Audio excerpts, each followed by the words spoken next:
नमस्कार मित्रांनो, लाडक्या बहिणीसाठी अत्यंत महत्त्वाची माहिती समोर आलेली आहे. आता मुख्यमंत्री माझी लाडकी बहीण योजनेचा हप्ता मार्च आणि एप्रिलचा हप्ता थकलेला आहे आणि त्यासोबत आता जवळपास मे महिना चालू झालेला आहे. अजूनही लाडक्या बहिणींना ₹1500 म्हणजे असे 1500 ₹4,500 अजूनही लाडक्या बहिणींना मिळालेले नाहीये. आता मे महिन्याचा एप्रिल व मार्च महिन्याचा हप्ता कधी मिळणार? तर त्यासाठी आता एक महत्त्वाची माहिती समोर आलेली आहे, की मार्चचे 1500 आणि एप्रिलचे 1500 असे एकूण ₹3000 मे 2026च्या सुरुवातीला मिळण्याची आता दाट शक्यता अशी वर्तवली जाते. याचं कारण काय, की एप्रिल अखेर ई-के-वाय-सी जी एप्रिलच्या 30 तारखेपर्यंत करण्याची जी प्रक्रिया होती, ती आता पूर्ण झालेली आहे आणि त्यामध्ये 54 लाख लाडक्या बहिणी या अपात्र ठरलेल्या आहेत. त्यांना आता हा लाभ मिळणार नाहीये. कारण की काही लाडक्या बहिणींनी ई-के-वाय-सीच केलेली नाहीये, तर काही ई-के-वाय-सी करूनही त्यांना आता शासनाकडून लाभ मिळणार नाहीये.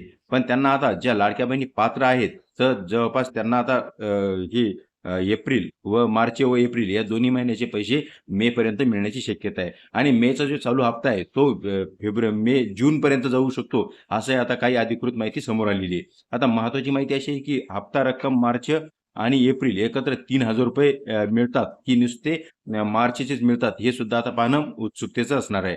अंतिम मुदत ही ई-के-वाय-सी करण्याची 30 एप्रिलपर्यंत होती. आता ती कंप्लीट झालेली आहे. त्याच्याच बाबतीत अजून तारीख वाढवून मिळणार का? अशी कोणतीही अधिकृत माहिती अजून सध्या मिळालेली नाहीये. पण शक्यतोवर तारीख त्यांना लांबून वाढवून मिळणार नाहीये. ज्यांच्या खात्यात फेब्रुवारीपर्यंत पैसे जमा झाले आहेत, त्यांनी पुढील हप्ता मिळेल आणि ज्यांना उशीर झालेला आहे, त्यांच्या काही तांत्रिक अडचणी होत्या किंवा ई-के-वाय-सीची दुरुस्ती झाली नव्हती, त्यांना मात्र हे पैसे मिळणार नाहीये. पण ज्या लाडक्या बहिणीची ई-के-वाय-सी सक्सेसफुल झालेली आहे, त्यांना 100% हे पैसे एप्रिलचे आपलं फेब्रुवारीचे पैसे सुद्धा त्या लाडक्या बहिणींना निश्चितच मिळू शकतात, अशी माहिती आता समोर येत आहे. तुम्हाला मार्च व एप्रिलचा हप्ता आला का? हे कमेंटमध्ये नक्कीच कळवा आणि आपल्या अशाच माहितीसाठी कृषी माहिती या यूट्यूब चॅनलला सबस्क्राईब करा, लाईक करा, मित्रांना ही माहिती शेअर करा. धन्यवाद.